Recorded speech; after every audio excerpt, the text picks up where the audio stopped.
Why this workshop? Because the research formulation जो होता है that matters a lot. आपको बेसिक फाउंडेशन, हर एक चीज की एक फाउंडेशन होती है, एक नींव होती है जो हमने रखनी होती है. सो इसलिए this workshop is very important for everybody, because many of the PhD scholars struggle due to weak foundations. Foundation weak होती है, स्ट्रक्चर नहीं होता, कंफ्यूजन होता है रिसर्च में, आइडिया प्रॉब्लम स्टेज में कि व्हाट इज द आइडिया, मैं आइडिया क्या चूज करूं, what is the scenario, what is the research area.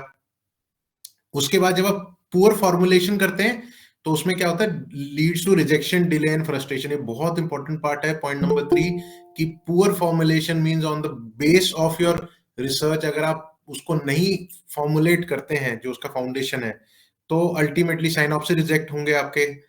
जब रिजेक्ट होंगे then you have to make the changes. किसी किसी time I have scholars who have change their title 3 times 4 times by not having the base of this entire synopsis. So अगर आप your base is correct, your structure is correct, so आपको कोई rejection नहीं मिलेगा. Less to less changes आएंगी, less to less corrections आएंगी. That will become a very solid foundation for your research. And इससे क्या होता है, आपका जो जितना प्रोसेस होता है that becomes very smooth and you become very confident from the base itself, ताकि आप फ्यूचर में that does not hamper your entire process of the PhD programme. आज बहुत सारी चीजें सीखने वाली हैं. सबसे पहली बात, what original contribution actually means. देखिए, PhD में जो भी आप टाइटल सर्च करेंगे, टाइटल आप फाइनल करेंगे या सर्च करेंगे, that has to be original contribution. उस पे पहले कोई रिसर्च नहीं होनी चाहिए, वो बिल्कुल फ्रेश रिसर्च होनी चाहिए. That has to be, that is the main foundational step to start your PhD programme. उसके बाद उसको कैसे इवेलुएट करते हैं, क्या कॉमन मिस्टेक्स होती हैं फर्स्ट ईयर में, नैरो टॉपिक ब्रॉड टॉपिक में बहुत डिफरेंस होगा, वो मैं आपको समझाऊंगा. गैप्स क्या होते हैं, आपने ऑलरेडी डन टॉपिक्स को कैसे अवॉइड करना है, कैसे step by step you have to test your topic. जो ये पॉइंट है which is how to justify originality to your supervisor. देखिए, guide is a person, is your mentor throughout your PhD program. It is very important to have a very good communication with your guide so that उनको आपका idea is very clear. It should be very clear to them कि आप करना क्या चाहते हो, क्या उसको उसका फ्यूचर क्या है, क्या उसके ऑब्जेक्टिव्स हैं. जब आप ये रिसर्च कंप्लीट कर दोगे उसके बाद उसका क्या आउटकम आएगा. So that thing has to be very clear to supervisor. Otherwise क्या होता है, in our previous experiences, supervisor और गाइड, सुपरवाइजर एंड स्कॉलर के बीच में कम्युनिकेशन ही नहीं हो पाता. उनको समझ ही नहीं आता कि हमने करना क्या है सुपरवाइजर्स को. तो सुपरवाइजर क्या करेगा, आपका टॉपिक बार बार वो चेंज करवाते रहेंगे, आप उनको नहीं समझा पाओगे. So that kind of clarity is required from day 1. उसके बाद आइडियाज कैसे करने हैं, उनको डिस्कार्ड कैसे करना है, बैकग्राउंड कैसे करना है, और ऑब्जेक्टिव रिसर्च क्वेश्चंस कैसे कंप्लीट करने हैं, चैप्टर्स को कैसे स्ट्रक्चरली डिवाइड करना है, क्या कॉमन टर्म्स यूज होते हैं, टर्मिनोलॉजीज क्या क्या यूज होती हैं. उसके बाद इनफॉर्मल लैंग्वेज कैसे अवॉइड करना है. वो मुझे ऐसा लगता है कि सारे मास्टर्स स्टूडेंट रहे हैं, so they are very familiar about the language, कोई ऐसी प्रॉब्लम नहीं आती. दूसरा, what is allowed and what is not allowed in AI usage. ये बड़ा इंपॉर्टेंट है, plagiarism and AI.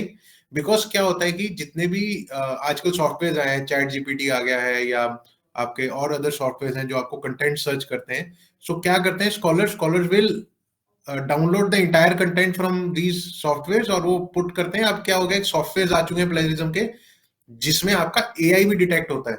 So which means अगर UGC ये बोलता है आपका AI also has to be below 10% and plagiarism also has to be below 10%.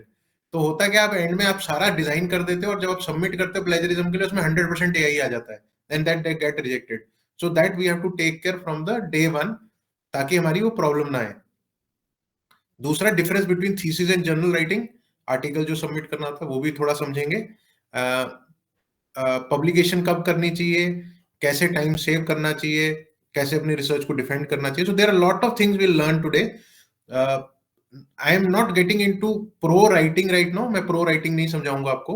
मैं आपको सिर्फ ओवरव्यू दे रहा हूँ ताकि it does not become too much heavy, because right now most of you are starting your PhD career. So I think we have kept it more on a starting base, not into core writing. Okay, what changes from PG to PhD?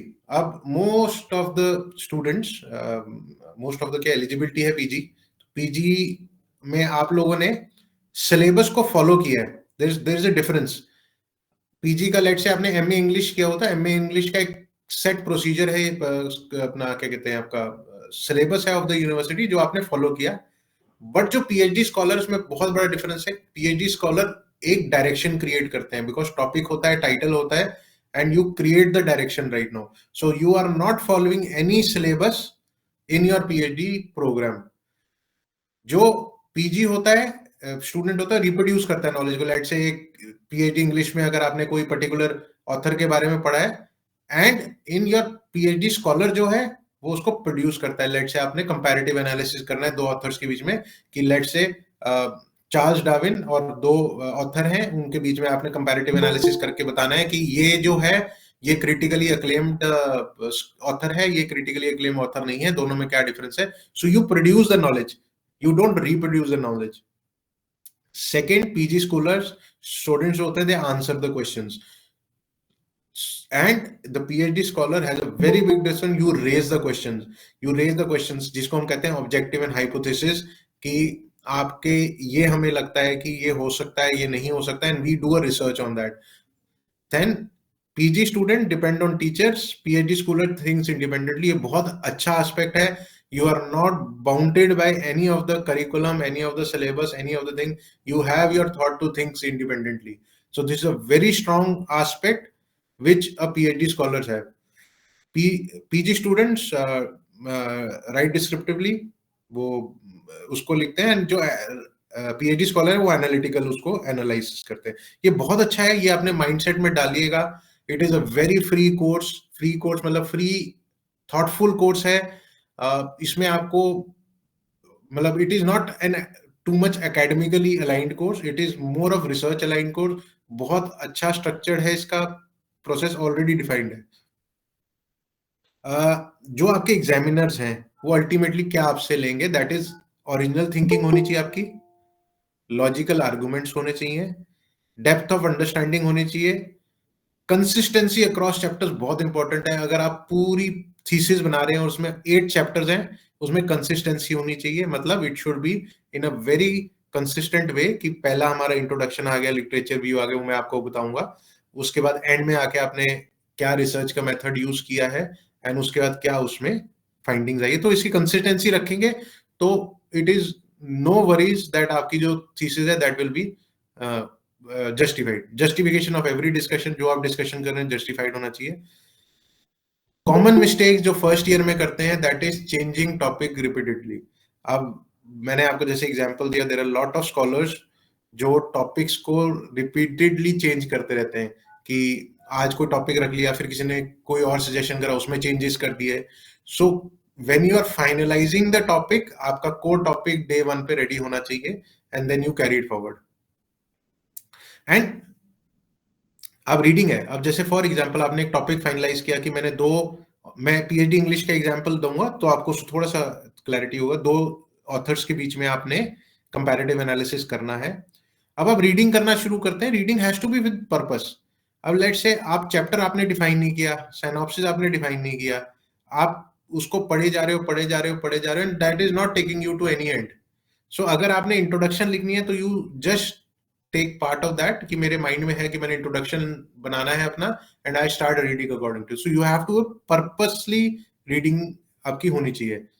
Writing without clarity is very big mistake which everybody does. कि आपने right कर रहे हैं, chat GPT से download कर लिया, online download कर दिया, उसको रीड नहीं करा, पढ़ा नहीं, and you carry it forward, and you then get आप उसका बिल्कुल क्लैरिटी नहीं रहता, and you finish it up. उसके बाद फियर ऑफ ओरिजिनलिटी, ये एक बड़ा फियर है कि हम ओरिजिनल कैसे करेंगे, where will become original. So there is nothing. Internet में आपके पास you get titles, original titles भी आप सर्च कर सकते हैं. गूगल पे डालिए, आपको पता लग जाएगा कि वो पहले यूज हुआ है नहीं हुआ. उसको और थोड़ा सा एक्सटेंडेड, जो डीलिमिटेशन है मैं आगे समझाऊंगा कैसे होगा, वो आप कर सकते हो थोड़ा सा, उससे ओरिजिनलिटी आ जाती है। ओवर डिपेंडेंसी ऑन सुपरवाइजर, ये एक बड़ा पॉइंट होता है जब हम स्टूडेंट एडमिट भी होता है एंड स्टूडेंट जब स्कॉलर जब पढ़ रहा होता है। स्कॉलर देखिए समझिए, for example I have a PhD English scholar and I have a PhD English guide. Now जो गाइड है he has gone through the PhD process, सिर्फ डिफरेंस ये है, बट जो आइडिया ऑफ टाइटल है वो दोनों का डिफरेंट हो सकता है। एक चीज समझिएगा, you don't have to be dependent on supervisor too much, you can take his help to compose it and to compile your thesis. आप एक चीज समझिए, जो आपका आइडिया है, जो आपका रिसर्च एरिया है, that has to be different from your guide, तो वो आप कभी मिक्स नहीं कर सकते। And guide has gone through this process और उनका काम यही है to make you understand that कि ये जो आपका टोटल प्रोसेस ऑफ थीसिस है वो कैसे फॉर्मुलेट होगा, क्या स्टेप्स होंगे, आपने कैसे कैसे मिस्टेक्स हैं वो नहीं करनी है। बट ओवर डिपेंडेंसी मत रखिए, you have to take help of a supervisor, you don't have to be dependent on them. Okay, अब आते हैं understanding research thinking from student to researcher, what is required. सबसे इंपॉर्टेंट पार्ट है, थोड़ा practice start करिए। These are three main things you have to follow. One is the Shodhganga website, मैंने link डाला हुआ है, मैं भी आपको गो थ्रू भी करवाऊंगा। अभी आप स्टार्टिंग है, जब भी टाइम मिले स्टार्ट रीडिंग थीसिस। शोध गंगा क्या है? शोध गंगा इज अ जितनी भी यूजीसी में जब आपको जिनको अवार्ड हो जाती है thesis, that is uploaded in Shodhganga, university wise, individual wise, that is this is a reservoir of Indian thesis.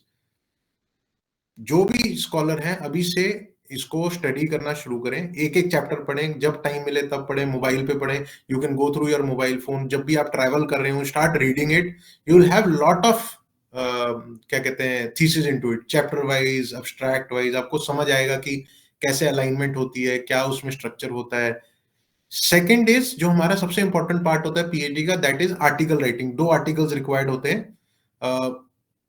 जो मैंने ये दोनों जर्नल्स मेंशन करे हैं, which is Scopus library and IEEE, these are all high hand journals, बहुत quality journals हैं। इसी में कोशिश करते हैं हम लोग सबमिट हो, अगर इसमें सबमिट होता है तो आपकी quality of thesis becomes extraordinary. IEEE is basically for engineering and Azure में there are lot of Scopus में there are lot of other वो journals। तो मैं आपको थोड़ा सा go through कराता हूँ एक एक website so that you are able to understand that।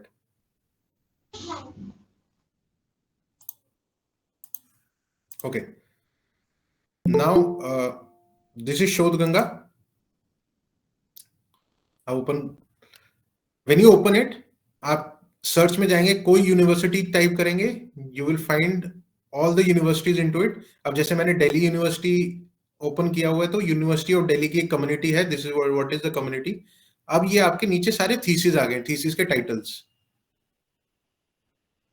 और उनके रिसर्चर, मतलब कौन से पीएचडी स्कॉलर जिनको अवार्ड हुआ है और उनके गाइड्स कौन कौन से हैं।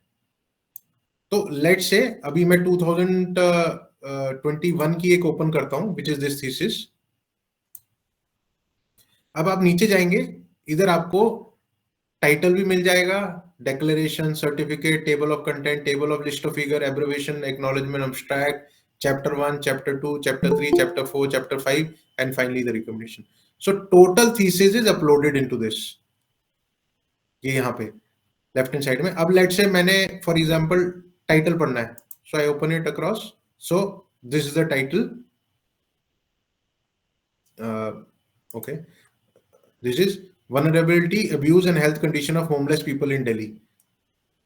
So School of Social Science, Tata Institute of Social Science, Mumbai, right? अब if I want to see another chapter, उसके बाद मैं declaration, table of contents open करना चाहता हूँ। So these are the table of contents। अब आपको इससे क्या डिफाइन होगा कि आपने ऐसे ही टेबल ऑफ कंटेंट्स बनाने हैं अपने। सो लेट से आपके 2 years पढ़े हैं, अगर आप मे बी 6 months में 20 पेजेस करते हैं या 30 पेजेस करते हैं, अपने टेबल ऑफ कंटेंट साथ साथ डिफाइन कर सकते हैं बिल्कुल ऐसे, तो आपको फिर प्रॉब्लम नहीं आएगी, एंड ऑफ उसमें प्रॉब्लम नहीं आएगी।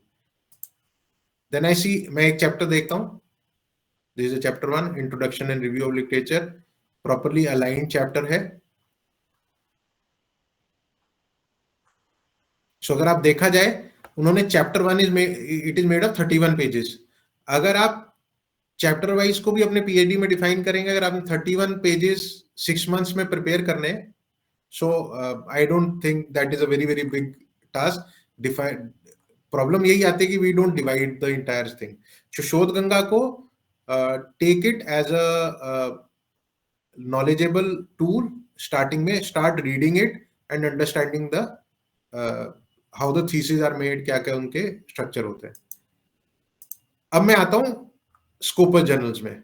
ये जर्नल्स हैं जिसमें हम सबको ये एडवाइस करते हैं, in your in your second progress report, mean जब आपका कोर्स वर्क का एग्जाम खत्म हो जाता है, आपका टाइटल फाइनलाइज होता है, साइनॉप्सिस सबमिट होता है, उसके बाद आप स्कूपस में अपना आर्टिकल पब्लिश करने के लिए डाल दीजिए, राइट। ये सारे जर्नल्स हैं। अब जैसे this international journal for electronics and communication, जो भी इलेक्ट्रॉनिक्स एंड कम्युनिकेशन के स्कॉलर्स हैं वो इसमें सबमिट कर सकते हैं। कोई एआई है तो वो एआई का ओपन जर्नल है। उसके बाद क्लिनिकल कंपेनियन का जर्नल है, ग्लोबल रिपोर्ट्स का है। So there are lot of journals, these are all journals जिसके अंदर सबमिट होता है। जैसे I will open for you one of the journals, this is AAC clinical place report. अब ये सारे जर्नल्स सबमिटेड हैं, आप नीचे आएंगे, लेटेस्ट पब्लिश्ड। आप इसको you can open one of it and understand it. अब ये देखिए, this is what how the journal is made. इसमें आपका आर्टिकल इंफॉर्मेशन आता है, अब्स्ट्रैक्ट आता है, इंट्रोडक्शन आता है, केस रिबन। और एक चीज का ध्यान रखिएगा, जितने भी जर्नल्स होते हैं वो इसी तरीके से डिजाइन होते हैं।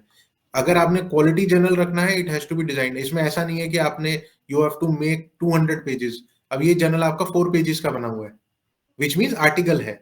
Article can be of 3 page, 4 page, 5 pages. That is where the quality of the article will help.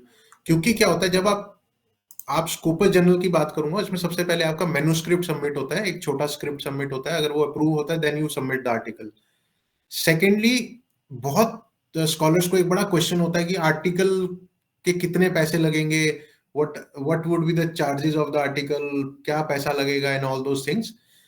एक चीज अंडरस्टैंड करिए, जितने भी स्कोपस के जर्नल्स हैं या IEEE के जर्नल्स हैं, बिलो 9 पेजेस आपका फ्री ऑफ कॉस्ट होता है। So try make your articles of may be 5-6 pages plus references. वो 9 पेजेस से कम होगा, that is free of cost. Quality has to be very much required, otherwise वो reject हो जाएगा आपका पेपर।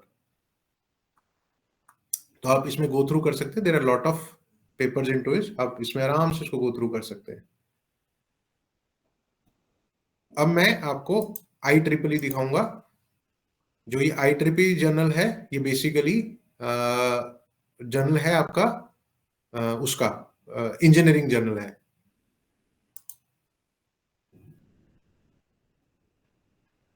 ये इंजीनियरिंग जर्नल है, आप गो थ्रू कर सकते हैं। इसमें आपको सारे जर्नल मिलेंगे, बेसिकली जितने भी इंजीनियरिंग है वो इसी में ही आते हैं journals. Okay, will be back to the presentation.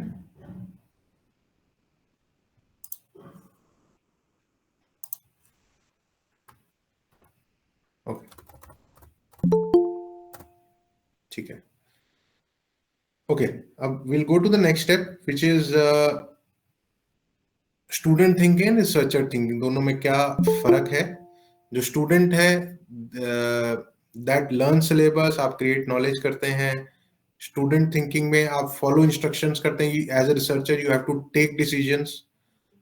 Student thinking में you have to answer questions, and researcher में you have to frame question. मैं ऑलरेडी डिस्कस कर चुका हूँ। What does research really means. Original contribution होना चाहिए, critical thinking होना चाहिए, जस्टिफिकेशन ऑफ चॉइसेस होने चाहिए, and long term ownership of problem होना चाहिए। You are owner of your title thesis, so you have to have a long term ownership of that.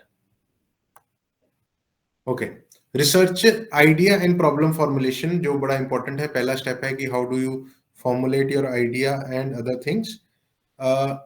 जो आपका टॉपिक होना चाहिए, that has to be a broad idea. Area. Research problem specific unresolved issue होना चाहिए, कोई unresolved issue है उस पर आप देख सकते हैं। Where good research come from, literature का क्या गैप है। लिटरेचर क्या होता है कि ऑलरेडी उसमें क्या पढ़ाई हो रखी है या क्या रिसर्च हो रखी है, उसमें क्या गैप आया। उसके बाद कंफ्लिक्टिंग फाइंडिंग्स होनी चाहिए, पॉलिसी फेलियर्स क्या क्या रहे हैं, क्या निग्लेक्ट हुआ है, वीक इम्प्लीमेंटेशन हुई है, वो आपको सारा एक बार देखना पड़ेगा।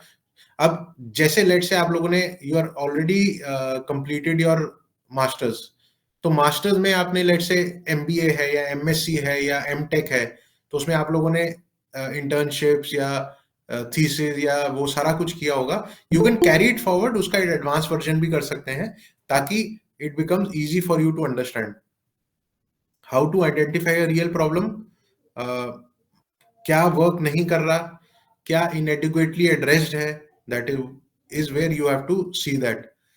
And test for a good research problem, ये बहुत अच्छा इंपॉर्टेंट पॉइंट है।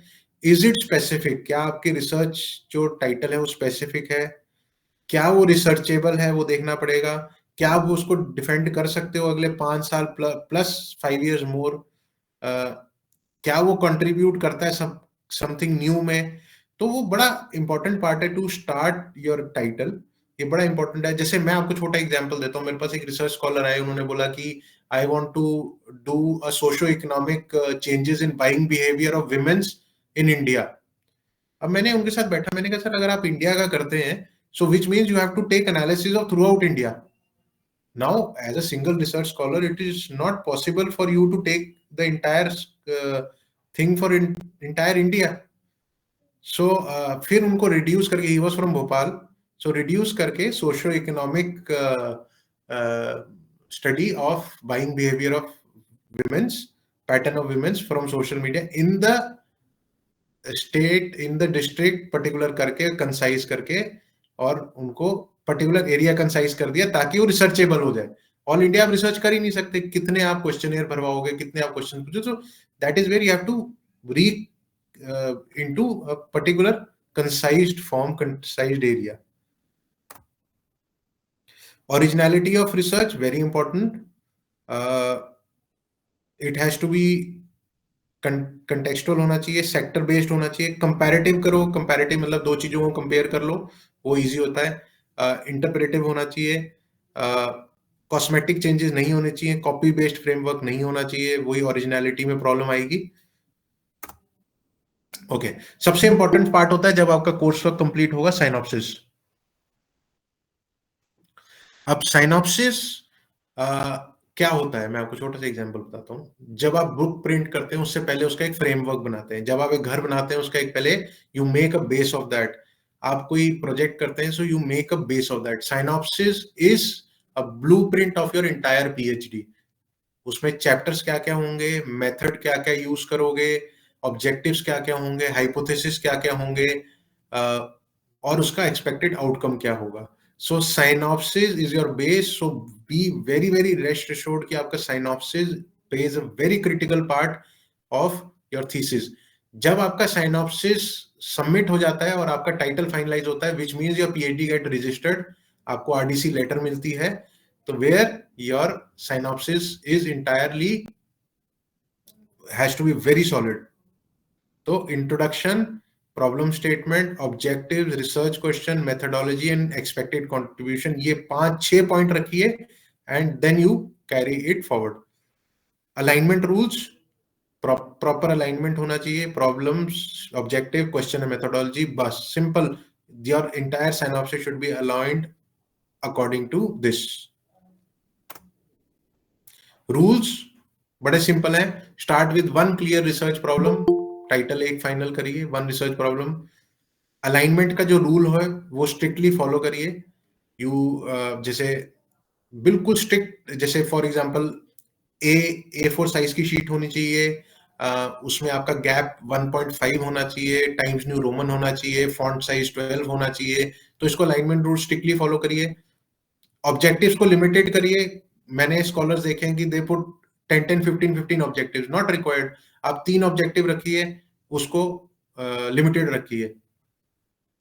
उसके बाद रिसर्च क्वेश्चंस को फ्रेम करिए क्या क्वेश्चंस हो सकते हैं, ऑब्जेक्टिव्स हो सकते हैं, मेथड क्या यूज करोगे वो कर लीजिए, लिटरेचर रिव्यू ऑलरेडी एग्जिस्टिंग जो स्टडी है उससे निकाल सकते हैं, स्कोप एंड लिमिटेशन को डिफाइन करिए, contributions, simple formal consistent language रखिए और यूनिवर्सिटी की जो गाइडलाइंस है वो फॉलो करिए। ये सिंपल मेथड रूल्स हैं जो आप फॉलो करिए टू मेक योर साइनॉप्सिस।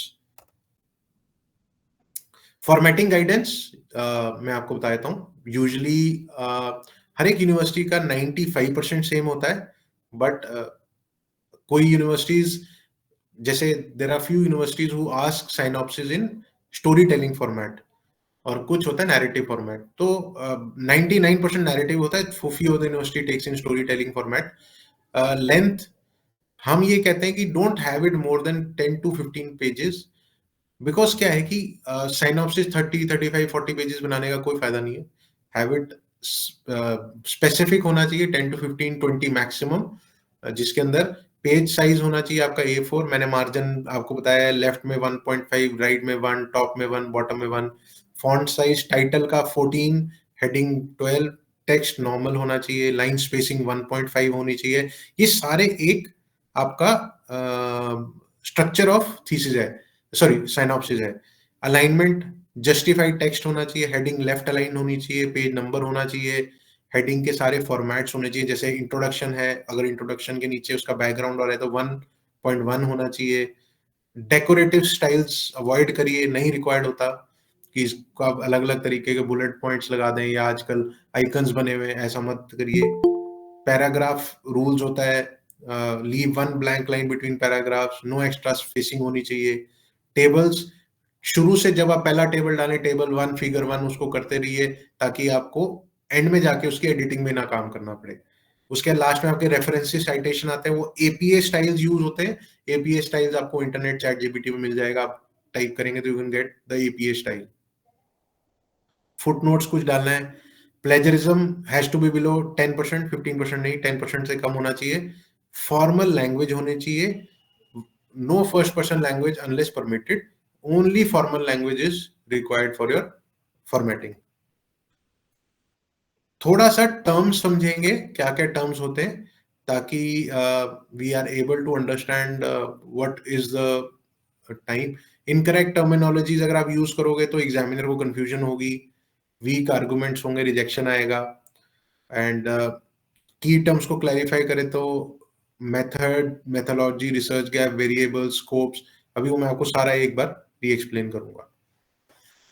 ठीक है, अभी ये आगे आपके all steps and components of the synopsis. Title of the research, why it is used, to clearly state that research is about, क्या research है, indicate scopes, variables, be specific not broad। जैसे मैंने आपको एग्जांपल दिया वो उसका अपना भोपाल वाला, be specific, छोटा एरिया लीजिए ताकि it is basically easy for everybody to understand। Reflect करना चाहिए रिसर्च का प्रॉब्लम। इंट्रोडक्शन क्या होता है कि लेट्स से मैंने एक टॉपिक चूज किया, introduction of AI in digital libraries in Punjab university Chandigarh. तो इंट्रोडक्शन मीन्स उसके बारे में, पंजाब यूनिवर्सिटी के बारे में, लाइब्रेरीज अभी तक क्या पंजाब यूनिवर्सिटी में आई हैं, क्या क्या उसके अंदर अपडेट्स हैं, गवर्नमेंट ने क्या उसमें चेंजेस डाले हैं या नहीं डाले। उसके बाद बैकग्राउंड ऑफ द स्टडी, उसके बीच में क्या बैकग्राउंड हुआ है, to explain how problem evolve, क्या प्रॉब्लम्स आई हैं, उसका historical, theoretical and policy context हो जाएगा। फिर आता है literature review, which is again a very important part, जिसमें इसके ऊपर क्या स्टडी हो चुकी है एक्चुअल में। तो there will be lot of studies, there are lot of researchers who do lot of studies, तो आपको उनकी पार्ट ऑफ स्टडी डालना पड़ेगा और उनका रेफरेंस डालना पड़ेगा। Let's say Radhika and Shivam has done a research on digital library, तो उसका एक रिसर्च गैप डाल के आप उसको अपडेट कर लोगे। उसके बाद रिसर्च गैप्स क्या क्या आए हैं, प्रॉब्लम्स क्या हैं इसमें, why it is you to clearly define exact issue on your research addresses. Need and significance of study, बहुत इंपॉर्टेंट है, क्यों करना चाह रहे हो, व्हाट इज द नीड, कि भी मैं डिजिटल लाइब्रेरीज को एआई ड्रिवन करना चाह रहे हैं, हम डिजिटल लाइब्रेरीज में रोबोटिक्स डालना चाह रहे हैं। So that need and significance very important. Objectives क्या क्या हैं, रिसर्च के क्या क्या क्वेश्चंस हो सकते हैं to translate objective into answerable questions, what they contain, question directly derived from objectives, focused, researchable, hypothesis. Hypothesis में क्या होता है कि it is an we have to test relationship between variables, कि भी उसको हम ये hypothetically हम सोच रहे हैं ये हो सकता है कि नहीं हो सकता, objective based उसको हमको टेस्ट करना होता है कि ये हुआ या नहीं हुआ। So hypothesis has to be defined। जितने objectives होते हैं उतने ही hypothesis होते हैं। वेरिएबल्स, क्या क्या वेरिएबल आपकी स्टडी को क्या क्या वेरिएट करेंगे, that is independent, dependent, mediating, moderating variables. Conceptual theoretical framework क्या रहेगा, डायग्राम मॉडल्स क्या रखे हैं, तो ये सारे पॉइंट्स हैं जो कि फिर रिसर्च की मेथडोलॉजी, ये इंपॉर्टेंट पार्ट है। आप रिसर्च को क्या मेथड यूज करेंगे जिससे आप अपनी रिसर्च को आगे कैरी फॉरवर्ड कर सकते हैं। तो उसमें रिसर्च का क्या डिजाइन रहेगा, डाटा का सोर्सेस क्या रहेंगे आपके। अब इसमें दो डाटा होता है, एक सेकेंडरी डेटा, एक प्राइमरी डेटा। प्राइमरी डेटा नीचे डाटा कलेक्शन में समझाऊंगा आपको। फिर सैंपल मेथड कैसे यूज करेंगे, टूल्स क्या क्या यूज करेंगे, एंड फाइनली डाटा एनालिसिस क्या करेंगे। अब डाटा कलेक्शन का पार्ट आता है जो उसमें प्राइमरी एंड सेकेंडरी डेटा है। हम जितने भी स्कॉलर्स हैं जो कि लाइव इंटरव्यूज में नहीं दे जाना चाहते, इंटरव्यूज नहीं लेना चाहते, क्वेश्चन नहीं भरवाना चाहते, सो वी टेल देम कि आप सेकेंडरी डेटा लो। अब सेकेंडरी डेटा क्या होता है कि लेट से मैंने कंपैरेटिव एनालिसिस करना है, already policy integrated by government of Punjab for digital libraries, तो उस पे मैं digital libraries in government colleges and private colleges, तो उसकी एक कंपैरेटिव एनालिसिस कर लूंगा, पॉलिसीज उठा लूंगा जितनी भी गवर्नमेंट की आई हैं, उसका एनालिसिस कर लूंगा। एनालिसिस करके देन वी उसको एनालिसिस करके उसमें आपको डेटा जो है, data sources only government policies, जिसको आप एनालिसिस करके उसकी क्रिटिकल एनालिसिस करके और उसको आप कर सकते हो। It is a easy to collect data then the primary data. तो हम कोशिश ये करते हैं, जो scholars who can not devote too much of time, you go into secondary data. उसके बाद आपका डेटा एनालिसिस आ गया, उसको टेस्टिंग करना होता है और रिजल्ट्स निकालने होते हैं। वो जब आप कोर्स वर्क कंप्लीट करेंगे तब तक आपको सारे will have a session on the software, जैसे आपका पाइथन हो गया, उसके बाद एसपीएसएस हो गया, ये सारे सॉफ्टवेयर इनके अलग अलग हम लोग सेशंस करेंगे आगे in future. Why they are use, उससे टेबल्स बनते हैं, न्यूमेरिकल डेटा बनता है, ग्राफ्स बनते हैं, चार्ट्स बनते हैं, फिगर्स बनते हैं, तो उससे आपका एनालिसिस का पूरा रिजल्टेंट आ जाता है। फिर आप डालते हैं फाइंडिंग एंड रिजल्ट्स, कि आपके क्या फाइंडिंग्स हैं, क्या रिजल्ट्स हैं, वो डालते हैं। डिस्कशंस क्या क्या हैं, कंक्लूजन्स क्या क्या हैं, क्या कंक्लूड किया है आपने, क्या रिकमेंड किया है, क्या जो भी आपकी ये थीसिस पढ़ेगा स्टूडेंट, या आपको गवर्नमेंट ऑफिशियल पढ़ेगा या आपको कोई इसको रेफर करेगा, उसको क्या रिकमेंड करते हो, लिमिटेशंस क्या क्या हैं, फ्यूचर स्कोप क्या है, क्या उसमें आपने एब्जर्वेशंस यूज करे हुए हैं, रेफरेंसेस कहाँ से लिए हैं, फाइनल द अपेंडिक्स। सो ये सारा आपका टोटल थीसिस का फॉर्मेट बनता है। एकेडमिक राइटिंग फॉर बिगनर्स, अभी ज्यादा हम डीप नहीं जाएंगे, then after your course of completion will have regular sessions to make you understand why scholar fear writing, language anxiety, fear of judgment, overthinking grammar, what academic writing actually means. People understand कि very good English is only academic. No, it is logical thinking, structured argument, evidence based claims. बड़ा important है। Good English आपको कहीं से मिल जाएगा, रिफ्रेजिंग software होते हैं, आपको आराम से गुड इंग्लिश कर सकते हैं, बट लॉजिकल थिंकिंग आपकी होनी चाहिए। So what is the logical thinking behind it, paragraph structure, main idea, evidence, citation, analysis, link to research, ये सारा स्ट्रक्चर्ड होना चाहिए। What to avoid, storytelling. अब जैसे स्टोरी टेलिंग अवॉइड है, but there are few universities who say कि हम वो स्टोरी टेलिंग फॉर्मेट में चाहिए, तो that depends upon. Opinion without evidence and long long unclear sentences, वो अवॉइड करिए। ओके, अब हम एक आपको live thesis and paper study करवाएंगे so that you're able to understand it.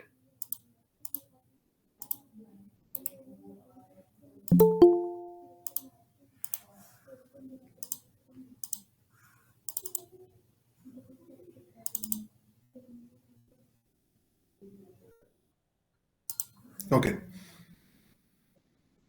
अब ये लाइव साइनॉप्सिस है। टाइटल है psychological contract and employee engagement role of employer branding, employer proposition and employee experience. पहले टाइटल आता है आपका ऐसे, दिस योर टाइटल। सबसे पहले इंट्रोडक्शन आता है। Start your introduction with may kind of quote, कोई फेमस कोट डालिए and you start your introduction. Introduction is all about, अब इसमें क्या इंट्रोड्यूस किया है, क्या स्टडी हुई है। अब आप इसमें देखिएगा जो जो जहां से रेफरेंसेस लिए हैं दैट हैज बीन इटैलिक्स, जो भी रेफरेंसेस लिया गया है,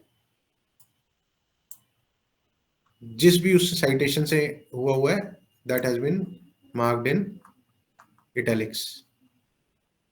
और बी वेरी वेल डिफाइंड। आप एक चीज देखिए, आपका जो भी मार्जिन है that has to be well defined. फिर आता है रिव्यू ऑफ लिटरेचर, कि इसमें क्या लिटरेचर स्टडी हो रखी है, क्या इसमें पढ़ाई हो रखी है, that is part of the review of the literature. आप देखिए इसमें again in a study in 2024 study of higher education in Punjab, Kaur and Verma 2024। फिर आपका आ गया बैकॉज एंड टिक्कू 2004। कोशिश ये करेगा जो साइटेशन आप यूज कर रहे हैं, जहां से स्टडी कर रहे हैं या आप कंटेंट को एनालिसिस कर रहे हैं, वो थोड़ा that should not be very old. अब जैसे 2013 हो गया, 2025 हो गया ब्लू वेवी ग्रुप का, तो इसमें आपको ये सारी की सारी आपको स्टोरी टेलिंग, सॉरी आपको ये इसमें आपको you get the thing in literature review.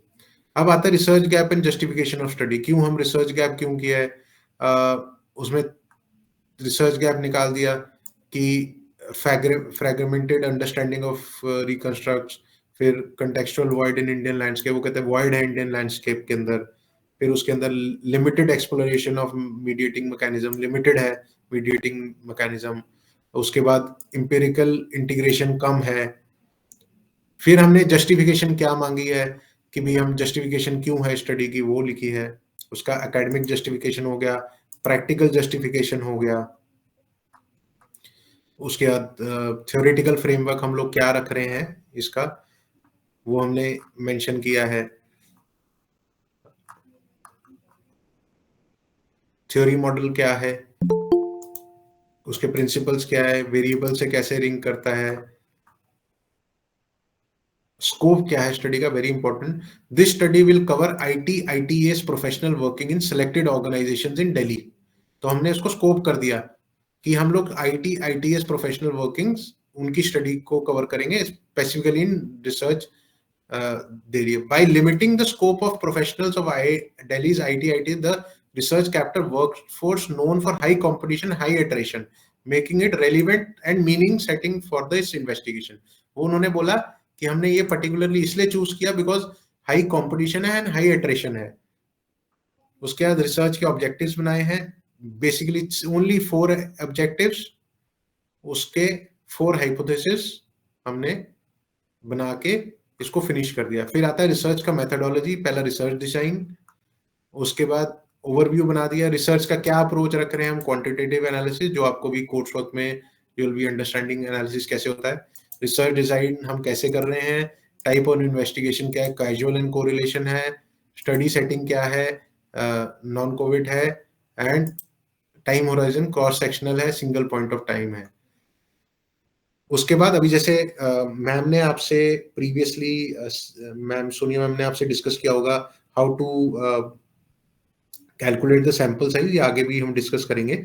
ये एक फॉर्मूला है to how to calculate the sample size, तो उसको हम करके इसी से हम सैंपल साइज कैलकुलेट करते हैं, प्रिसीजन निकालते हैं। सो विच मींस अगर सैंपल साइज 384 आया तो हम on an average approximate 385 correspondents ले लेते हैं, विच मींस हमने इसको सैंपल साइज को स्क्वीज कर दिया, दिल्ली एरिया ओनली 385 रिस्पॉन्डेंट्स, तो हम इसको कैरी फॉरवर्ड करते हैं आगे सिर्फ इतने को ही। Sampling method, profitability sampling, sampling techniques, random probability sample size 385 respondents only. Sampling area क्या है दिल्ली का, और सैम्पलिंग सेक्टर क्या है आईटी आईटीएस प्रोफेशनल्स। अब एक बहुत बड़ा क्वेश्चन आता है कि हम सैंपल लेंगे कहाँ से, हम एवरीबडी इज वर्किंग, वो कहते हैं हम सैंपल कलेक्ट कहाँ से करें। सो सैंपल के लिए there are lot of agencies who do the sample survey, वो आपके भी यहाँ पे सैंपल सर्वे कर देते हैं and you get the responses, questionnaires fill करा देते हैं and you get the sample survey. So there is no rocket science, you don't have to go door to door. हाँ yes, anybody who wants to go and collect samples, जो करना चाहता है is good enough, interviews करना चाहते हैं good enough, but if you there are external agencies जो आपके गूगल फॉर्म्स एंड दूसरे form they fill it up and give it across to you, and उसके फिर हम एनालिसिस कर सकते हैं। डाटा कलेक्शन टूल्स में स्ट्रक्चर्ड क्वेश्चनर्स और secondary sources such as books articles and reports will be help in building background and culture. में secondary and primary data दोनों यूज कर रहे हैं हम लोग। डाटा एनालिसिस का क्या टेक्निक यूज कर रहे हैं, एनालिसिस टूल्स यूज है इसमें कोरिलेशन एनालिसिस, रिग्रेशन, ये आपको बाद में समझाया जाएगा, don't take it too much into it, and mediating analysis और वो सारा, वो आपको सारा समझाया जाएगा इसको कैसे हमने एनालिसिस करना है। उसके बाद आप साइनॉप्सिस में लिखते हैं टेंटेटिव चैप्टर प्लान, जो आपका थीसिस बनेगी उसका चैप्टर प्लान क्या, चैप्टर 1 ये रहेगा, चैप्टर 2 ये रहेगा, 3 रहेगा, 4 रहेगा, 5 रहेगा, और यही आपका एंड टू एंड यही स्टिक होता है भाई, इसके अलावा आप कुछ नहीं करते हो। तो अगर आपने 5 चैप्टर बनाने हैं और आपने as per UGC guideline you have to make around 200 pages of thesis, तो आप अगर 5 चैप्टर को भी 6 मंथ्स सॉरी 2 इयर्स में डिवाइड कर लोगे तो ऑन एन एवरेज मेरे हिसाब से 40 पेजेस इन 6 मंथ्स का एक बेसिक आता है, which is very very achievable. तो इतना बड़ा मैटर ही नहीं है कि थीसिस कंप्लीट ना हो टाइमली। उसके बाद आपका चैप्टर 1, चैप्टर 2, उसका चैप्टर 3, चैप्टर 4, चैप्टर 5, उसके सारे मेजर कंटेंट्स आ गए, टाइटल आ गया उसमें क्या क्या रहेगा, and finally the reference of the thesis. ये साइनॉप्सिस आपकी कंप्लीट हो जाएगी। जब आप ये साइनॉप्सिस ऐसे कंप्लीट करके you submit it across with a small presentation, उसके बाद आपका टाइटल फाइनलाइज हो जाता है। टाइटल फाइनलाइज होने के बाद आपका आरडीसी लेटर बनता है, आरडीसी लेटर में आपका टाइटल एंड गाइड का नाम होता है, then you start your thesis making. Thesis making आपकी will be made in the format of this only, ये वाला, इस मतलब you don't get out of this, आपका यही रहेगा जो आपने साइनॉप्सिस फाइनल किया, आप इसी के हिसाब से बनाओगे and make it very clear. उसको डिवाइड भी किया हुआ, अगर आप मंथ वाइज देखें तो 2 मंथ्स में इंट्रोडक्शन हो गया, 2 to may be 5th month तक रिव्यू लिटरेचर कंप्लीट करोगे, 5th से लेके 8th मंथ तक आपका रिसर्च मेथोडोलॉजी होगा, 8 to may be data analysis आप 11 मंथ्स तक करेंगे। आप उसके बाद अराउंड एन ईयर और सो रिजल्ट डिस्कशन कंक्लूजन, इसको एक्सटेंड करके 2 साल में आप टोटल कंप्लीट कर सकते हैं। It is very sure that if designed well you will be able to complete it in 2.5 years maximum. तो ये रहा हमारा साइनॉप्सिस पार्ट डन। उसके बाद मैं आपको थोड़ा सा एक थीसिस भी आपको थोड़ा सा मैं दिखा देता हूं।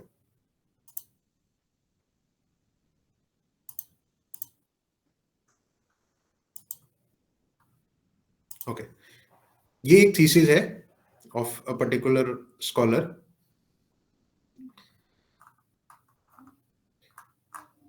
Figure, list of figures, abbreviation वगैरह सारा आएंगे।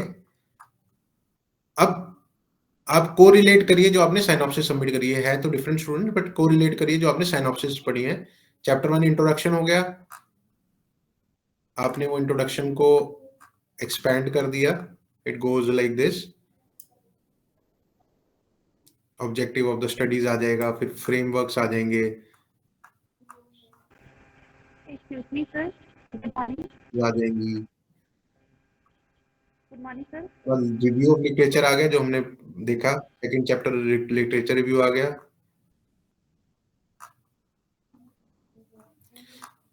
अब मैं आपको सिर्फ ये तो सारा कंटेक्चुअल हो गया, मैं आपको थोड़ा सा नीचे लेके जाऊंगा when it comes to your Good morning, sir.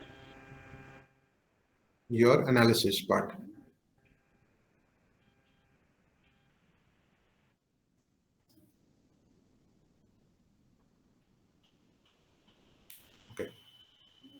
अब आगे आपका रिसर्च मेथोडोलॉजी।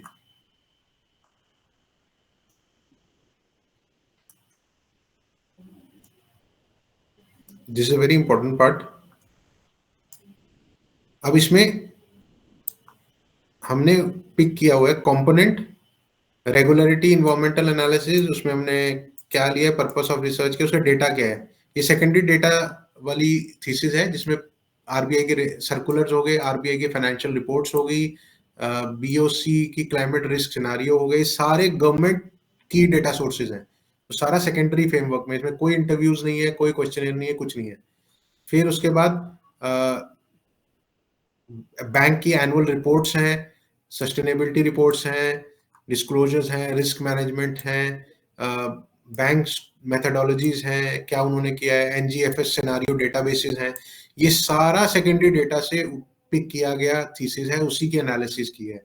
सो मैं आपको यही समझाना चाह रहा हूँ कि all the people who want to, all the scholar who want to be an easy completion, वो सेकेंडरी डेटा पे कर सकते हैं। और जो प्राइमरी डेटा में करना चाहते हैं वो भी बहुत अच्छा है, ऐसा नहीं है, but it requires a bit more effort than secondary data. फिर उसकी एनालिसिस करने के बाद देन वी डू अ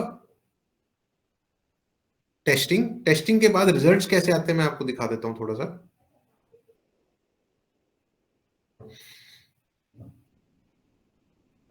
ये देखिए, डाटा कलेक्शन प्रोसेस में मैंने आपको बता दिया डाटा कहां से कलेक्ट हुआ। एनालिटिकल टूल्स क्या क्या यूज हुए, एमएस एक्सेल, आपकी एक अलग से सेशन भी करेंगे for MS Excel. R programming is again a software, उसकी भी आपको अलग से करेंगे। Python is again a software, वो भी आपको अलग से हम सेशन करेंगे। ये सारे इसमें यूज हुए हैं, ये 4 टूल्स यूज हुए हैं। अब उसके क्या एक्सेल में कैसे कैसे हमने उसको एनालिसिस करा है वो हमने डाला है।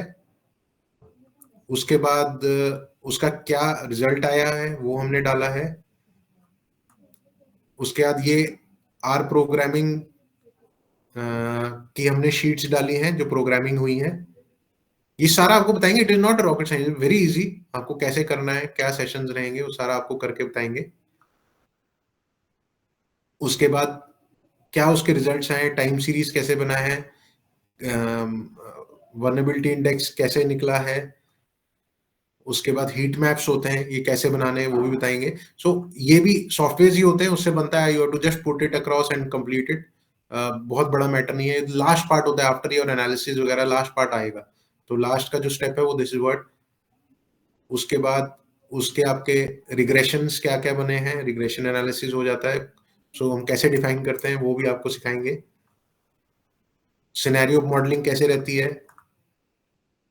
पाइथन के कैसे यूज करते हैं सॉफ्टवेयर, उसके क्या क्या कोड फाइल्स हैं, वो ऐसे पाइथन यूज होता है, वो भी आपको दिखाएंगे। एंड उसके क्या क्या कैसे कैसे रिजल्ट्स आते हैं। सो एंड में आपके सारे रिजल्ट्स आ जाते हैं एंड उसको फिर आप फाइनली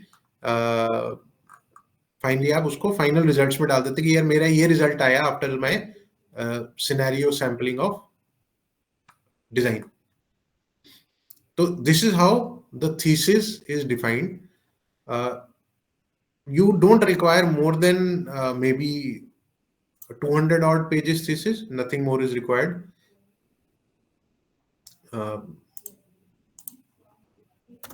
Okay.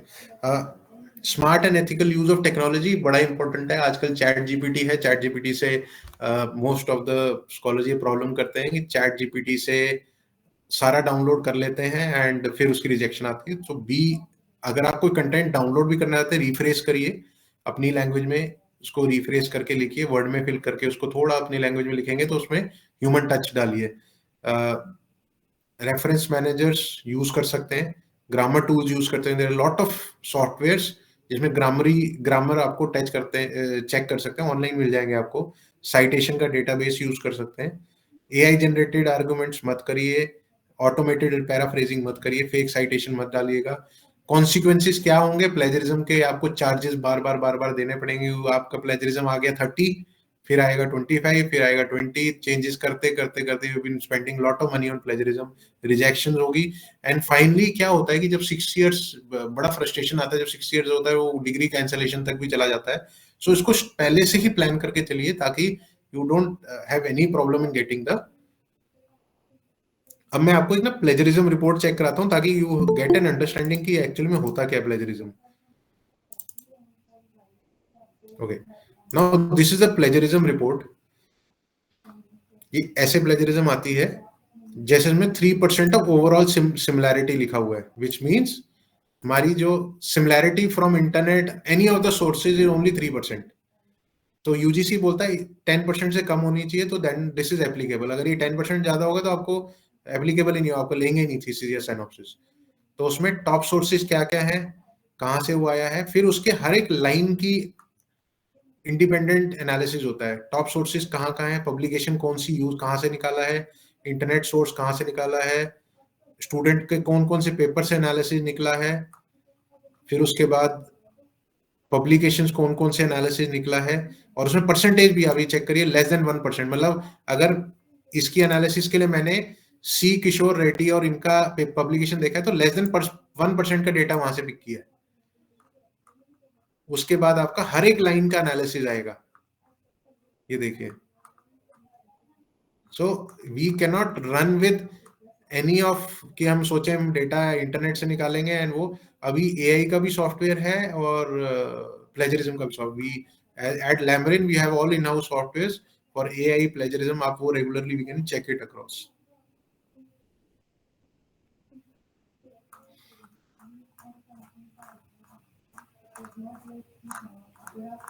ठीक है, तो अब आप देखेंगे एंड में जाके तो जितने आपके जहां जहां पे प्लेजरिज्म आ रहा है दैट इज मार्क्ड,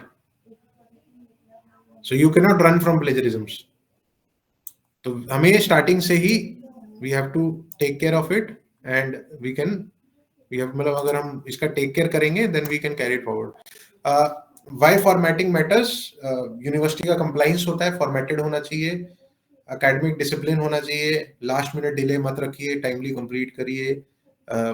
इसलिए हम क्या करते हैं, जितने आपके प्रोग्रेस रिपोर्ट्स होती हैं उस साथ साथ आपका काम कंप्लीट करवाते हैं ताकि it is completed on time.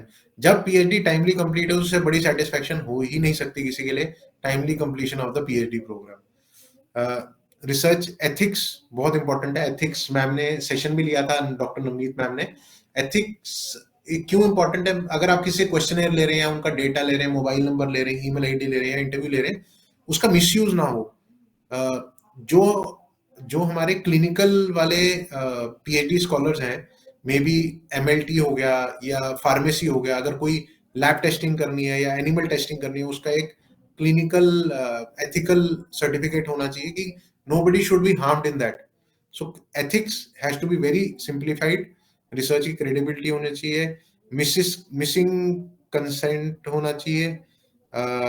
Common violation ये होता है डाटा का मैनिपुलेशन करते हैं, गाइडलाइंस को इग्नोर करते हैं, यही आपकी थीसिस को डिले करता है, nothing more than that. Making research journal ready मैंने आपको पहले दिखाया था, मैं दोबारा नहीं दिखाऊंगा, it's a very very different process. Thesis और जर्नल में क्या फर्क होगा, थीसिस लॉन्ग होती है, जर्नल ब्रॉड होती है। जो आर्टिकल मैं कह रहा हूँ, जर्नल्स को आर्टिकल्स कहते हैं। आर्टिकल छोटा रखिए, 4 रखिए, 5 रखिए, it has to be quality based. मतलब इट शुड नॉट बी आप भागो मत कि भी मैंने कहीं से कॉपी पेस्ट करके करना है, क्वालिटी बेस्ड हो, आपके खुद के एक्सपीरियंस बेस्ड भी आर्टिकल्स आप लिख सकते हैं, कोई प्रॉब्लम नहीं।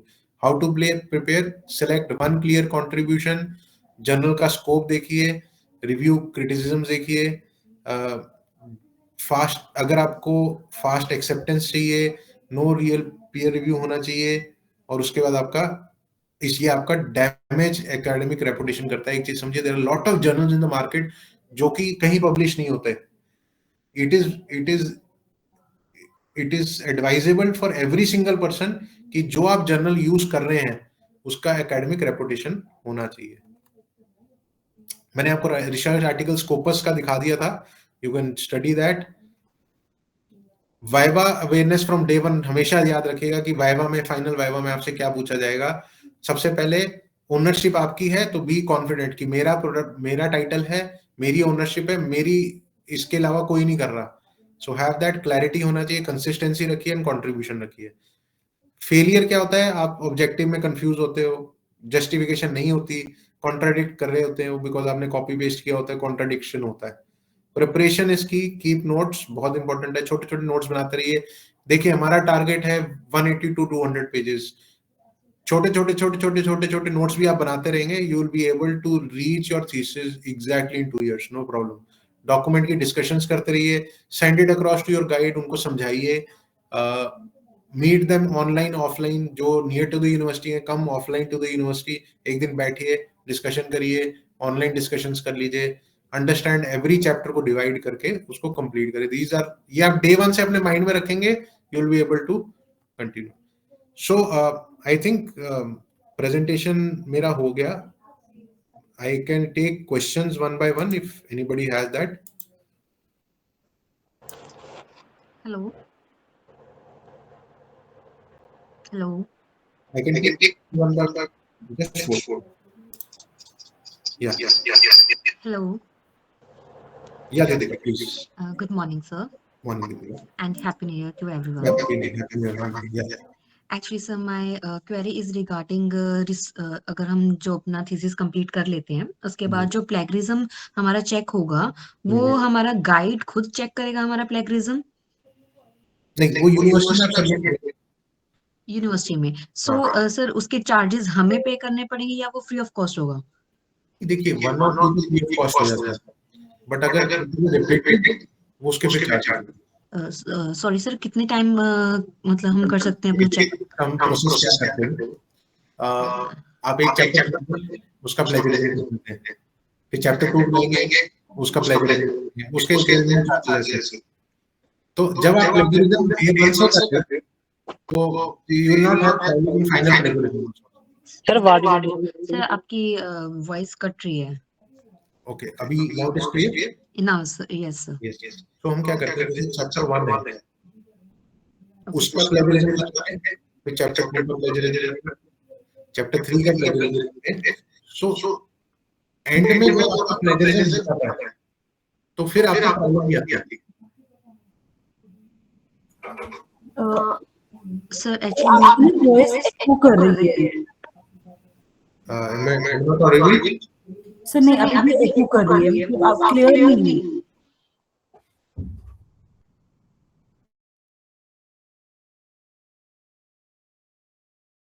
Just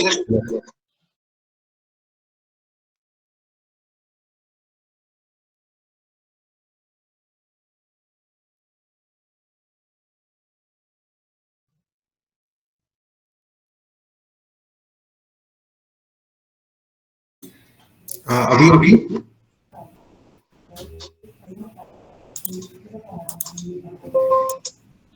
is it better than before? it's still I will just be online, I will just disconnect and connect again.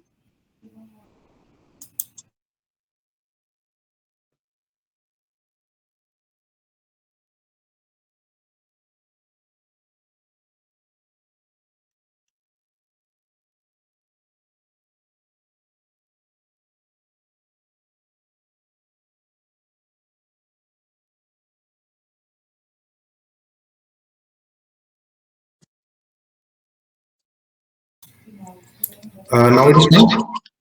yes sir, now it's clear. Okay. जी बताइए। Sir actually one more question, अगर हमारा plagiarism 10% से ज्यादा आता है in chapter 1, तो उसके बाद हम दोबारा अगर हम अपनी प्लेगरिज्म चेक करने के लिए देते हैं, तो मतलब वो कितने टाइम हम एक चैप्टर अपना प्लेगरिज्म के लिए दे सकते हैं चेक करने के लिए? देखिए, मोर देन 10 आता है तो आपको चेंजेस दोबारा कर सकते हैं, कोई प्रॉब्लम नहीं। ओके ठीक है सर। एंड सर एक और चीज थी, हमें जो अभी हम अपना थीसिस वगैरह बनाएंगे, उसको हमें पब्लिश भी करवाना पड़ेगा? थीसिस पब्लिश नहीं होगा, article publish. Okay sir, article.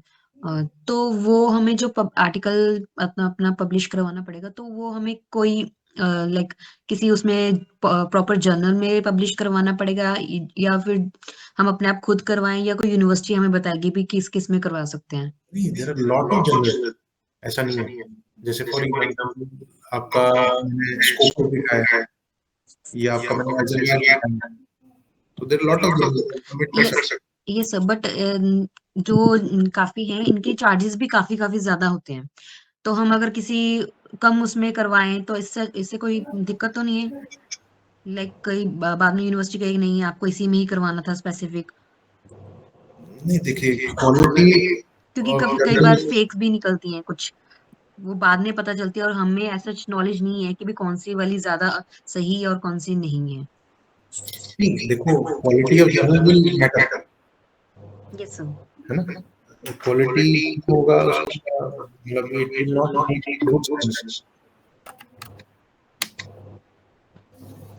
सो हम ये कोशिश करते हैं कि क्वालिटी शुड बी है। यस सर, मेरी प्रॉब्लम यही है कि हमें अगर क्योंकि काफी सारे जनरल्स हैं और उनके अपने अपने अलग अलग चार्जेस हैं, तो कुछ काफी कम भी हैं बट जो जैसे हम स्कॉपर्स की बात कर रहे हैं ये काफी एक्सपेंसिव भी है, तो सभी अफोर्ड नहीं कर सकते। नहीं नहीं नहीं मैम, स्कोपस में बड़ा मिथ है। स्कोपस इज अ जर्नल जिसमें आप, there are few free pages, 9 से कम पेजेस होंगे, तो it is free of cost. अब IEEE लिखेंगे, IEEE 9 पेजेस से कम फ्री ऑफ कॉस्ट है। अगर आप 9 पेजेस से ज्यादा बनाएंगे जर्नल का, वो चार्जेबल है। आप, मैंने आपको जो दिखाया, दैट वाज ओनली 4 पेजेस का आर्टिकल, तो इट इज नॉट रिक्वायर्ड। आप 9 पेजेस से कम बनाएंगे, it is not required. Okay sir. Sir आपकी वॉइस इतनी ज्यादा लैग हो रही है कि वो गूंज रही है, अच्छे से प्रॉपर समझ नहीं आ रहा। ओके, अब अभी भी ठीक नहीं आ रहा? सर अभी भी आ रहा है, अभी भी गूंज रहा है।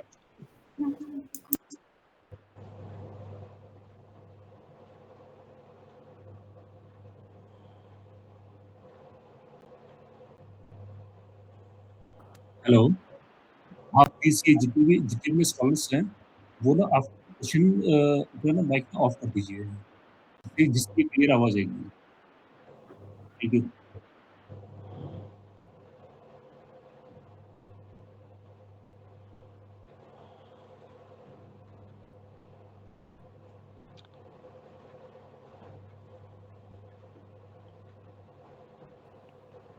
Okay, I will take questions from this.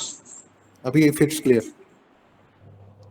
Okay, hello sir. हाँ जी।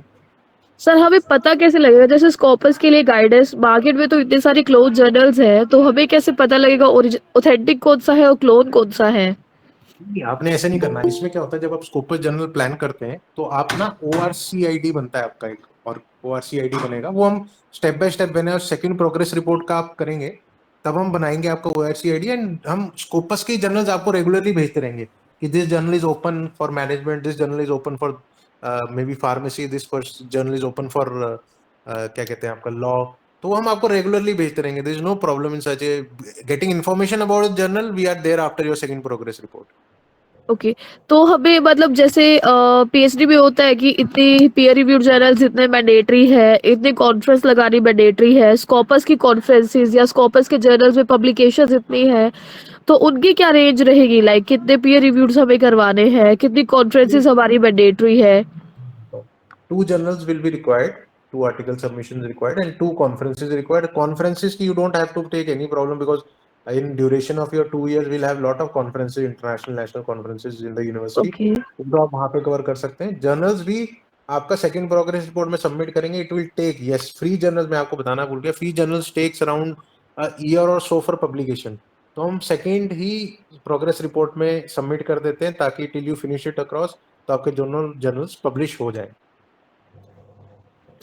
okay, how many peer reviewed we have to do, 2, and how many FDPs and Scopus paper publications? इसमें हमको देखिए, पीयर रिव्यू या करें या स्कोपस करें, we require only 2 article submission as per the UGC norms. Okay, so it's not compulsory that Scopus होना ही mandatory है? It is not mandatory, but हम लोग हाई हैंड जर्नल हमेशा बोलेंगे, बिकॉज आपकी क्वालिटी ऑफ थीसिस उस पर डिपेंड करती है। अदरवाइज Okay, मार्केट में there are lot of journals free of cost भी होंगे, आपके सस्ते भी होंगे, but why when you are, देखिए, your title will carry throughout your life with you, है ना? तो उसका क्वालिटी yeah. मेंटेन करना इज आवर रिस्पॉन्सिबिलिटी। तो हम लोग ऐसा ना करें, हम लोग अच्छे जर्नल्स आते रहते हैं, will keep on sharing in the group also, and will help you out in completing your journals on time. Okay,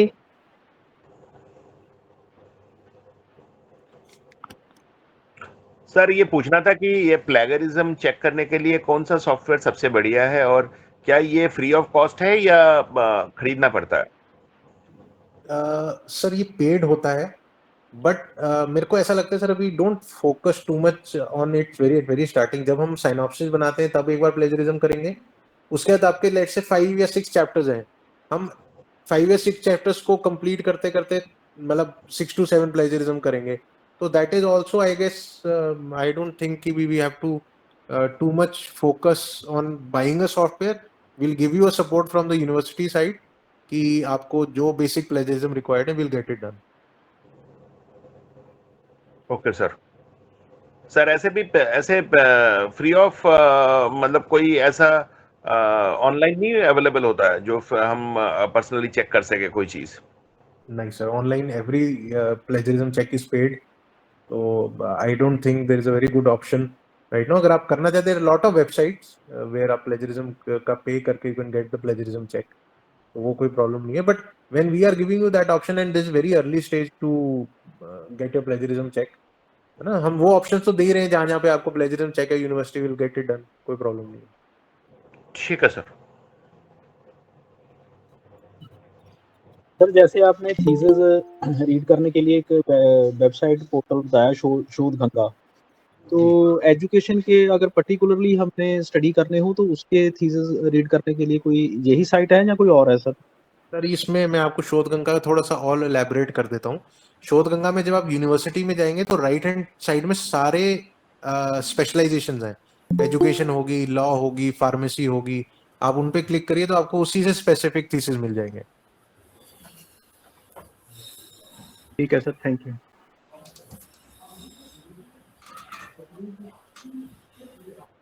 sir can you please send the synopsis और जो आपने थीसिस दिखाई है इसका रेफरेंस ग्रुप में आप भेज सकते हैं? हाँ मैं भेज दूंगा आपको, and the PPT also.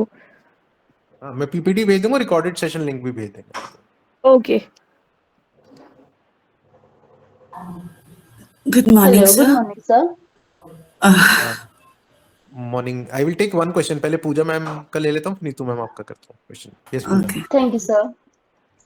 So actually, I have one question and it's like a doubt as well. Like जब मैंने MSc किया था तो मेरा थीसिस का जो टॉपिक था, टाइटल था, वो डिफरेंट था, बट अभी मैं सोच रही हूँ कि मैं अपना टाइटल चेंज करूँ तो उसका क्या इफेक्ट होगा, उसका लाइक पॉजिटिव इफेक्ट होना है, नेगेटिव इफेक्ट होना है, क्योंकि उस टाइम पे मेरा मीडिया से रिलेटेड था बट अभी डिफरेंट है, मेरे माइंड में टॉपिक डिफरेंट है अभी। मैं बताता हूँ, उसका ना आपको पॉजिटिव है ना नेगेटिव इफेक्ट है। देखिए Okay. मैं हमेशा कंटिन्यूएशन ऑफ मास्टर्स इसलिए बोलता हूँ टॉपिक कि थोड़ा आपने स्टडी किया होता है तो इजी हो जाता है। बट अगर आपने जो टॉपिक अभी लिया है, if you are confident about it, confident about the title, about the research, कोई प्रॉब्लम नहीं है, उसमें कोई दिक्कत नहीं है। There is nothing, they will not have any negative effect into it. Yeah, okay, thank you, sir. Yes Neetu ma'am, आपका questions ले लेता हूँ मैं। हाँ जी, first of all, thank you so much for such a motivational, awareing session. My question is that, my God. Yes ma'am, thank you. हाँ, my question is that कि आपने बोला सेकेंडरी डेटा यूज करना है, यूज कर सकते हैं, बहुत सारे रिसर्चर यूज भी करते हैं, लेकिन जब हम सेकेंडरी डेटा यूज करेंगे तो पता नहीं कितने रिसर्चर्स ने वो यूज किया होगा, तो उसमें डोंट यू थिंक कि प्लेगरिज्म बढ़ने के ज्यादा चांसेस रहते हैं, या फिर उसे कुछ ऐसी टेक्निक से यूज करते हैं कि सब सॉल्व हो जाता है? आपको छोटा सा इस पे एग्जांपल दूंगा। अगर let's say for example I take a title of may be AI, again बोलूंगा AI contribution in digital libraries in Punjab university for example. अब मैंने लिया एआई का इम्प्लीमेंटेशन पंजाब यूनिवर्सिटी सेनेट ने क्या किया है फॉर डिजिटल लाइब्रेरी। अब मेरे को अपना जो टाइटल है उसको इस तरीके से डिफाइन करना पड़ेगा कि where my title will not concise with any other title. अब हो सकता है मैं अपने टाइटल को डिफाइन ऐसे कर दूं कि पर्टिकुलर ब्रांच में डिवाइड कर दूं, for example AI contribution by Punjab university senate in department of biotechnology. So my title will not concise with plagiarism. If my title is concise enough कि उसको title कहीं भी यूज नहीं हुआ हुआ, तो obviously जो स्टडी उनसे यूज की गई है वो कहीं पे भी नहीं होगी. मैं सिर्फ उससे रेफरेंस लेके उसको अपने बायोटेक्नोलॉजी वाले पर्टिकुलर टाइटल को ही स्टडी करके क्लोज करूंगा. So my title has to be that well defined कि जहां से भी मैं डेटा लूं. अब हो सकता है कि मैं, आप या पूजा मैम उसी पर्टिकुलर जगह से डेटा ले रहे हैं, but my title is only related to biotechnology, तो मेरा प्लेजरिज्म नहीं आएगा बिकॉज मेरा स्टडी बेसिकली उसी का ही है सिर्फ. मतलब डाटा कहीं से भी लो लेकिन टाइटल स्पेसिफिक हो, वो मैच ना करे. टाइटल आपको बहुत स्पेसिफिक होना चाहिए. इस चीज का बड़ा ध्यान रखना है बिकॉज अगर आप ओपन एंडेड टाइटल छोड़ दोगे, I am telling you very clearly, आप मतलब you will run around in getting data और टाइटल फाइनलाइजेशन. तो स्पेसिफिक रखो, छोटा रखो, बिल्कुल उसको पर्टिकुलर एरिया में कंसाइज करके रखो ताकि वो प्रॉब्लम ना आए बाद में कि कल को आप बोलो जी I will do my research in throughout north India. अब नॉर्थ इंडिया तो आप स्टेट्स में कैसे कर लोगे इतना डेटा. अगर आप उसको कंसाइज करके चंडीगढ़ करते हो, चंडीगढ़ को कंसाइज करके पंजाब यूनिवर्सिटी करते हो, पंजाब यूनिवर्सिटी को कंसाइज करके बायोटेक्नोलॉजी करते हो, तो आपका एक छोटा सा एरिया हो जाता है, छोटा एनालिसिस हो जाता है और उसको आप अल्टीमेटली कंप्लीट कर सकते हो as per your title. In nutshell you want to say कि जो मैंने रिसर्च करनी है, जैसे for example I want to do in life skills, तो मैं शोध गंगा पे लाइफ स्किल्स के सारे देख लूं और उनसे मैच ना हो मेरा, उनसे थोड़ा वो सा हम हेल्प आउट डिफरेंट हो. करेंगे मैम जब आपका टाइटल फाइनलाइज होगा ना, करने जाएंगे. तो अगर आप रिसर्च डिपार्टमेंट को 6 to 7 टाइटल्स देते हैं, तो हम आपको ये बताएंगे कि इसमें ये चेंजेस आप कर सकते हैं and it is not used anywhere. जो आपको चेंजेस करके देंगे हम लोग, that will be not used anywhere in the entire thesis scenario. तो हम भी वो आपको हेल्प करेंगे. जो don't have to worry about, but अपना आइडिया क्लियर रखें. मतलब आपने लाइफ साइंसेज में करना है, क्या आपका आइडिया है, क्या फ्यूचर में उसका स्कोप देख रहे हो, that should be clear in your mind. Okay, thank you so much, sir. Thank you, and again, thank you for such a wonderful session. Thank you, man. Thank you so much for joining in. Ram Kumar ji, I can take your question.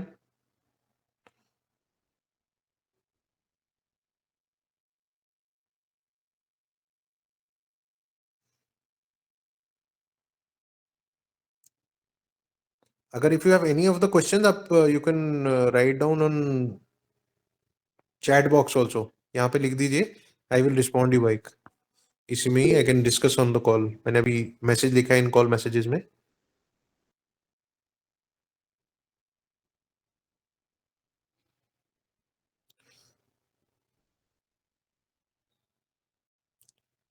बाकी in the entire research scenario आप एक चीज हमेशा याद रखिएगा, it has to be divided properly. Layman language में आपने 200 pages बनाने हैं. अगर आप 200 पेजेस 2 साल में नहीं बना पा रहे, तो इसमें there is, you can not take out fault of anybody. It is where कि 200 पेजेस अगर it's nothing, it is just that आपको डिवाइड करके रखिए. एक वर्ड फाइल बनाते रहिए, चैप्टर्स को अलग अलग डिवाइड कर लीजिए, उसको एंड में जाके कंसाइज एडिट करके खत्म करिए. नथिंग ऐसा चाहिए. बहुत बड़ा मिथ है कि कंप्लीट नहीं होता, कंप्लीट नहीं होता, कंप्लीट नहीं होता. And I meet lot of people from government universities, private universities, they have been working, who've been from last 5 years, उनका synopsis final नहीं हुआ होता. And there is no rocket science into it. आपको 6 point complete करने हैं, आपका idea clear होना चाहिए, आपका synopsis फाइनल होगा. So that is where just focus on clarity of your mind and there is no big deal into it.